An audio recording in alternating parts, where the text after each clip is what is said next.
ನಮಸ್ಕಾರ ಸ್ನೇಹಿತರೆ. ಬಾಲಾದಿ ದರ್ಶನ ಮಾಡೋಕ್ಕೆ ಅಂತ ನಾನು ಬೆಂಗಳೂರಿಂದ ತಿರುಪತಿ ತಿರುಮಲಕ್ಕೆ ಕಾರಲ್ಲಿ ಹೋಗಿ ಇತ್ತೀಚೆಗಷ್ಟೇ ಬಾಲಾಜಿ ದರ್ಶನ ಮಾಡ್ಕೊಂಡು ಬಂದೆ. ಶ್ರೀ ವೆಂಕಟೇಶ್ವರನ ದರ್ಶನ ಮಾಡ್ಕೊಂಡು ಬಂದೆ. ಅದರ ಬಗ್ಗೆ ಒಂದು ವಿಡಿಯೋ ಮಾಡಿದ್ದೇನೆ. ದಯವಿಟ್ಟು ನೋಡಿ, ಲೈಕ್ ಮಾಡಿ, ಶೇರ್ ಮಾಡಿ, ಸಬ್ಸ್ಕ್ರೈಬ್ ಮಾಡಿ. ಬೆಂಗಳೂರಿಂದ ತಿರುಮಲಕ್ಕೆ ಸುಮಾರು 267 ಕಿಲೋಮೀಟ್ರ್ ಆಗುತ್ತೆ. ಸುಮಾರು 5 ಗಂಟೆ ಕಾಲ ಪ್ರವಾಸ. ನಾನು ತಿರುಮಲಕ್ಕೆ ನೇರವಾಗಿ ಹೋಗಬೇಕು ಅಂತ ಹೊರಟೆ. ನಾನು ಹೊರಡೋದು ಸ್ವಲ್ಪ ಲೇಟ್ ಆಯಿತು. ಅದಕ್ಕೋಸ್ಕರ ನಾನು ತಿರುಪತಿಯಲ್ಲಿ ಒಂದು ನೈಟ್ ಸ್ಟೇ ಮಾಡಿದ್ವಿ. ಯಾಕಂದರೆ ತಿರುಪತಿಗೆ ಹೋಗೋಷ್ಟರೊಳಗೆ ಕತ್ಲಾಗೋಗಿತ್ತು. ಕತ್ಲಲ್ಲಿ ಘಾಟ್ಸಲ್ಲಿ ಕಾರು ಓಡಿಸೋದು ಕಷ್ಟ ಅಂಥೇಳಿ ತಿರುಪತಿಯಲ್ಲಿ ಸ್ಟೇ ಮಾಡಿದ್ವಿ. ವಿಷ್ಣು ನಿವಾಸಂ ಅಂತ ಒಂದು ಚೌಲ್ಟ್ರಿ ಇದೆ. ಅದರ ಚೌಲ್ಟ್ರಿ ಎದುರುಗಡೆ ಒಂದು ಹೋಟೆಲ್ ಇದೆ, ಸಿಂಧೂರಿ ಪಾರ್ಕ್ ಅಂತ. ಆ ಹೋಟ್ಲಲ್ಲಿ ನೈಟ್ ಉಳ್ಕೊಂಡೆ. ಚೆನ್ನಾಗಿದೆ, ತುಂಬ ಚೆನ್ನಾಗಿದೆ ಸಿಂಧೂರಿ ಪಾರ್ಕ್. ಸುಮಾರು 5,000 ರೂಪಾಯಿ ಪರ್ ನೈಟ್ ತೊಗೊಂಡ್ರು. ಅದರ ಎದುರುಗಡೆ ಪುಷ್ಕರಂ ಇದೆ. ಆ ಪುಷ್ಕರಂ ತುಂಬ ಚೆನ್ನಾಗಿದೆ, ಕ್ಲಿಯರ್ ವಾಟರ್ ಇದೆ. ಸೊ ನೈಟ್ ನಾವು ಅಲ್ಲೇ ಉಳ್ಕೊಂಡು ಬೆಳಗ್ಗೆ ಅಲ್ಲಿಂದ ಹೊರಟು ತಿರುಮಲಕ್ಕೆ ಹೋಗಿ ತಿರುಮಲದಲ್ಲಿ ದರ್ಶನ ಮಾಡೋಣ ಅಂದ್ಕೊಂಡ್ವಿ. ಅದಕ್ಕಿಂತ ಮೊದಲು ಬೆಳಗ್ಗೆ ಎದ್ದ ತಕ್ಷಣ ನಾನು ಗೋವಿಂದರಾಜ ಸ್ವಾಮಿ ದೇವಸ್ಥಾನ ಎದುರುಗಡೆ ಇನ್ನೊಂದು ಚಿಕ್ಕ ಮತ್ತು ಹಳೆಯ ಪವಿತ್ರವಾದ ದೇವಸ್ಥಾನ ಇದೆ, ಆಂಜನೇಯ ಸ್ವಾಮಿ ದೇವಸ್ಥಾನ ಅಂತ. ಅಲ್ಲೂ ಹೋಗಿ ಶ್ರೀ ಆಂಜನೇಯನ ಆಶೀರ್ವಾದ ಪಡ್ಕೊಂಡು ನಂತರ ನಾನು ಗೋವಿಂದರಾಜ ಸ್ವಾಮಿ ದೇವಸ್ಥಾನಕ್ಕೆ ಹೋಗಿ ಅಲ್ಲಿನ ದೇವಸ್ಥಾನದಲ್ಲಿ ದೇವರ ಆಶೀರ್ವಾದ ತಗೊಂಡು ಬಂದೆ. ತಿರುಮಲ ಹೋಗೋಕ್ಕಿಂತ ಮೊದಲೇ ತಿರುಪತಿಯಲ್ಲಿ ಇನ್ನೊಂದು ದೇವಸ್ಥಾನ ಇದೆ, ಗೋವಿಂದರಾಯ ಸ್ವಾಮಿ ದೇವಸ್ಥಾನ ಅಂತಿದೆ. ಆ ದೇವಸ್ಥಾನಕ್ಕೆ ಹೋಗಿ ಗೋವಿಂದರಾಜ ಸ್ವಾಮಿಗಳ ದರ್ಶನ ಕೂಡ ನಾನು ಮಾಡ್ಕೊಂಡು ಬಂದೆ.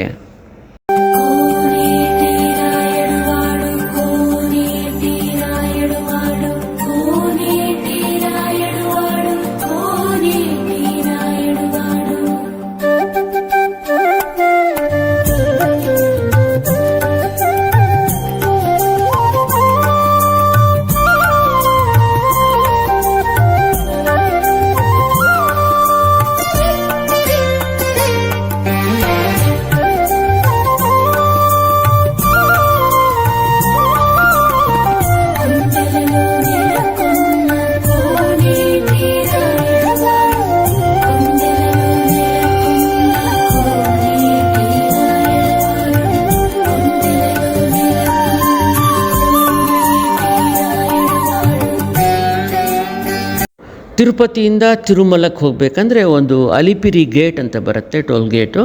ಅಲ್ಲಿ ಕಂಪ್ಲೀಟ್ ಚೆಕಪ್ ಮಾಡ್ತಾರೆ. ಬ್ಯಾಗೇಜ್ ಆಗಲಿ ಕಾರ್ ಆಗಲಿ ಎಲ್ಲರನ್ನೂ ಚೆಕಪ್ ಮಾಡ್ತಾರೆ. ಆಮೇಲೆ ನಮಗೆ ತಿರುಮಲಕ್ಕೆ ಘಾಟಲ್ಲಿ ಹೋಗೋಕ್ಕೆ ಅವಕಾಶ ಕೊಡ್ತಾರೆ. ಆ ಚೆಕಪ್ ಆದಮೇಲೆ ಘಾಟ್ ಸೆಕ್ಷನ್ ತುಂಬ ಚೆನ್ನಾಗಿದೆ, ಡ್ರೈವಿಂಗ್ ಮಾಡೋಕ್ಕೆ ತುಂಬ ಕಂಫರ್ಟ್ ಇದೆ. 2 ಲೇನ್ ಇದೆ. ಆಮೇಲೆ ಹೋಗೋಕ್ಕೆ ಬೇರೆ ರಸ್ತೆ, ಬರೋಕ್ಕೆ ಬೇರೆ ರಸ್ತೆ. ಆ ಜರ್ನಿ ಇದೆಯಲ್ಲ, ತಿರುಪತಿಯಿಂದ ತಿರುಮಲಕ್ಕೆ ಹೋಗೋ ಜರ್ನಿ ತುಂಬ ಚೆನ್ನಾಗಿದೆ. ಒಂದು ದಟ್ಟವಾದ ಕಾಡಿದೆ. ಅಲ್ಲಿ ಕೆಲವು ವನ್ಯಜೀವಿಗಳು, ಅನಿಮಲ್ಸ್ ಕೂಡ ಇದ್ದಾವೆ. ನಮಗೇನು ಕಾಣಲಿಲ್ಲ, ಬರೀ ಮಂಕೀಸ್ ಮಾತ್ರ ಕಾಣ್ತು, ಬರೀ ಕೋತಿಗಳು ಮಾತ್ರ ಕಾಣ್ತು, ಬೇರೆ ಯಾವ ವೈಲ್ಡ್ ಅನಿಮಲ್ಸ್ ನಮ್ಗೆ ಕಾಣಲಿಲ್ಲ. ತುಂಬ ಚೆನ್ನಾಗಿದೆ ಆ ಜರ್ನಿ ಮುಗಿಸ್ಕೊಂಡು ನಾವು ನೇರವಾಗಿ ಸುಮಾರು ಒಂದು 11-12 ಗಂಟೆ ಅಷ್ಟೊತ್ತಿಗೆ ತಿರುಮಲಕ್ಕೆ ತಲುಪಿದ್ವಿ. ತಿರುಮಲದಲ್ಲಿ ನಮಗೆ ಕರ್ನಾಟಕ ಭವನಲ್ಲಿ ರೂಮ್ ಬುಕ್ಕಿಂಗ್ ಆಗಿತ್ತು. ನಾವು ನೇರವಾಗಿ ಕರ್ನಾಟಕ ಭವನಕ್ಕೆ ಹೋದ್ವಿ. ಕರ್ನಾಟಕ ಭವನಲ್ಲಿ ಉಳ್ಕೊಂಡ್ವಿ. ತಿರುಮಲದಲ್ಲಿ 2 ಕರ್ನಾಟಕ ಭವನ ಇದೆ, ಹಳೆಯದೊಂದು ಹೊಸದೊಂದು. ಹೊಸ ಕರ್ನಾಟಕ ಭವನ ಮ್ಯೂಸಿಯಂ ಎದುರುಗಡೆ ಇದೆ. ಅದರ ಎದುರುಗಡೆ ಶಂಕರ ಮಠ ಕೂಡ ಇದೆ. ACT ಸರ್ಕಲ್ ಅಂತಾರೆ, ಆ ಸರ್ಕಲ್ ಹತ್ತಿರ ಬರುತ್ತೆ. ತುಂಬ ಚೆನ್ನಾಗಿ ಭಾಳ ವಿಶಾಲವಾಗಿ ಕಟ್ಟಿದ್ದಾರೆ. 3 ಬ್ಲಾಕ್ ಇವಾಗ ರೆಡಿ ಇದೆ. ಒಂದು ಹಳೇಬೀಡು ಅಂತ, ಹಳೇದಿದು ತುಂಬ ಮೊದಲು ಕಟ್ಟಿದ್ದು. ಆಮೇಲೆ ಹಂಪಿ ಅಂತ, ಇನ್ನೊಂದು ಐಹೊಳೆ ಅಂತ, 3 ಬ್ಲಾಕ್ ರೆಡಿ ಇದೆ. ಇನ್ನೂ 2 ಬ್ಲಾಕ್ ಇವಾಗ ರೆಡಿಯಾಗಿ ಕಟ್ಟಕ್ಕೆ ರೆಡಿ ಮಾಡ್ತಾ ಇದ್ದಾರೆ. ಕಟ್ಟಕ್ಕೆ ರೆಡಿ ಮಾಡ್ತಿದ್ದಾರೆ, ಕಟ್ತಾ ಇದ್ದಾರೆ. ಆಲ್ಮೋಸ್ಟ್ ಕನ್ಸ್ಟ್ರಕ್ಷನ್ ಮುಗಿದೋಗಿದೆ. ನಮಗೆ ಹಂಪಿಯಲ್ಲಿ ಉಳಿಯೋಕ್ಕೆ ಅವಕಾಶ ಸಿಕ್ತು. ಟೈಪ್ A ರೂಮ್ ನಮಗೆ ಕೊಟ್ಟಿದ್ದು. ತುಂಬ ವಿಶಾಲವಾಗಿ, ತುಂಬ ದೊಡ್ಡದಾಗಿ, ಭಾಳ ಚೆನ್ನಾಗಿದೆ. ಹೊಸದಾಗಿರೋದ್ರಿಂದ ಭಾಳ ಒಳ್ಳೆ ವ್ಯವಸ್ಥೆ ಇದೆ. ಅಲ್ಲಿನ ಸಿಬ್ಬಂದಿ ಕೂಡ ಕರ್ನಾಟಕದವರೇ ಪ್ರತಿಯೊಬ್ಬರು. ತುಂಬ ಚೆನ್ನಾಗಿ ಬಿಹೇವ್ ಮಾಡಿದ್ರು, ಒಳ್ಳೆ ವ್ಯವಸ್ಥೆ ಎಲ್ಲ ನಮ್ಗೆ ಮಾಡಿಕೊಟ್ರು. ಸೊ ಕರ್ನಾಟಕ ಭವನದಲ್ಲಿ ನಾವು ಉಳ್ಕೊಂಡು ನಮಗೆ 4 ಗಂಟೆಗೆ ದರ್ಶನ ಇತ್ತು. 4 4 ಗಂಟೆಗೆ ದರ್ಶನ ಬುಕ್ಕಿಂಗ್ ಆಗಿತ್ತು ನಮಗೆ. 4 ಗಂಟೆಗೆ ಹೋಗಿ ದರ್ಶನ ಮುಗಿಸ್ಕೊಂಡು ಸುಮಾರು 6:30-7 ಗಂಟೆ ಆಯಿತು ದರ್ಶನ ಮುಗಿಸ್ಕೊಂಡು ಬಂದ್ವಿ. ಆ ಟೈಮಲ್ಲಿ ನನಗೆ ವೀಡಿಯೋ ಮಾಡೋಕ್ಕೆ ಅವಕಾಶ ಹಾಕಿಲ್ಲ, ಯಾಕಂದರೆ ನಾನು ರೂಮಲ್ಲೇ ಇಟ್ಟು ಹೋಗಿದ್ದೆ ಫೋನು. ಯಾಕಂದರೆ ಅಲ್ಲಿ ಫೋನ್ ತೊಗೊಳಕ್ಕೆ ಹೋಗೋಕ್ಕಾಗಲ್ಲ. ನೀವು ಒಂದು ವೇಳೆ ಹೋಗಬೇಕಂದ್ರೆ ಫೋನು, ಸ್ಮಾರ್ಟ್ ವಾಚ್ಗಳು, ವ್ಯಾಲೆಟ್ಗಳು ಈ ಥರದ್ದೇನೂ ತೊಗೊಂಡು ಹೋಗಬೇಡಿ, ಅದು ತೊಗೊಂಡೋದು ತುಂಬ ಕಷ್ಟ.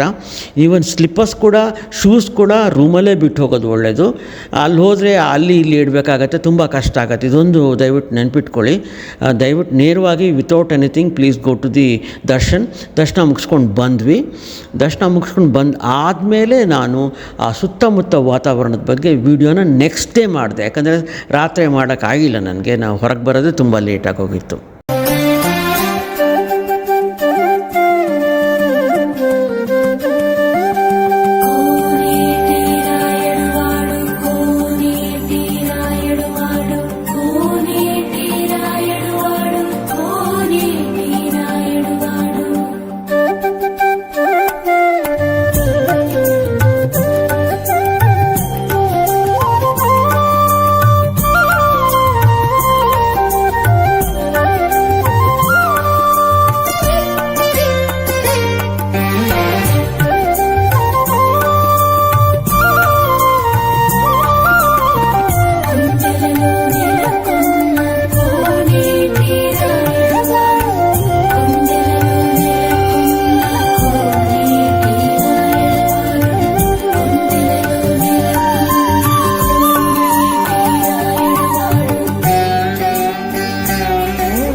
ತಿರುಪತಿ ತಿರುಮಲ ದೇವಸ್ಥಾನದ ಮೇನ್ ಎಂಟ್ರೆನ್ಸಲ್ಲಿ ತುಂಬ ಸುಂದರವಾದ ವಾತಾವರಣ ಇದೆ, ತುಂಬ ಚೆನ್ನಾಗಿ ಡೆಕೋರೇಟ್ ಮಾಡಿದೆ, ತುಂಬ ಅತ್ಯಂತ ಸ್ವಚ್ಛವಾಗಿದೆ, ತುಂಬ ಕ್ಲೀನ್ ಮಾಡಿದ್ದಾರೆ. ಮೊದಲು ನಾನು ಹೋಗ್ತಾ ಇದ್ದೆ ಭಾಳ ಗಲೀಜಿರ್ತಾಯಿತ್ತು, ಬಟ್ ಅಟ್ ಪ್ರೆಸೆಂಟ್ ಈ ಸಲ ಹೋದವಾಗ ಭಾಳ ಕ್ಲೀನ್ ಮಾಡಿದ್ದಾರೆ, ತುಂಬ ಚೆನ್ನಾಗಿಟ್ಟಿದ್ದಾರೆ.